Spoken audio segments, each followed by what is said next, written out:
এবার ভাইরাল হলো এমন এক হৃদয় বিদারক ঘটনা যা কাঁদিয়ে তুলেছে বহু দর্শককে।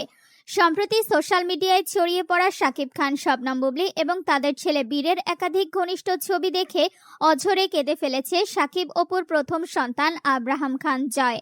জানা গেছে, ছবিগুলো ভাইরাল হওয়ার পর জয় তার বাবাকে বারবার ডাকতে থাকে বাবা বাবা করে।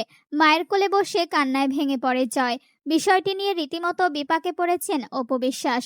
গোপন সূত্র বলছে, অপু বিশ্বাস এই ঘটনায় ভীষণ রেগে গেছেন। তার দাবি, বুবলী ইচ্ছে করে এই ছবিগুলো ছড়িয়েছে যাতে তাকে ও তার ছেলেকে মানসিকভাবে আঘাত করা যায়। অপু মনে করছেন জয় বাবার ভালোবাসা থেকে বঞ্চিত হচ্ছে, আর এই ধরনের ছবিগুলো তার মনে বাড়তি কষ্টের জন্ম দিচ্ছে। সবচেয়ে চাঞ্চল্যকর তথ্য হলো, এই কান্নার খবর পৌঁছে গেছে শাকিব খানের কাছেও, এবং কানাঘুষায় রয়েছে অপু বিশ্বাস নিজেও আর চুপ করে থাকতে রাজি নন। শোনা যাচ্ছে তিনি হয়তো আগামীকালই পাড়ি জমাতে পারেন যুক্তরাষ্ট্রে, সঙ্গে জয়কে নিয়েই।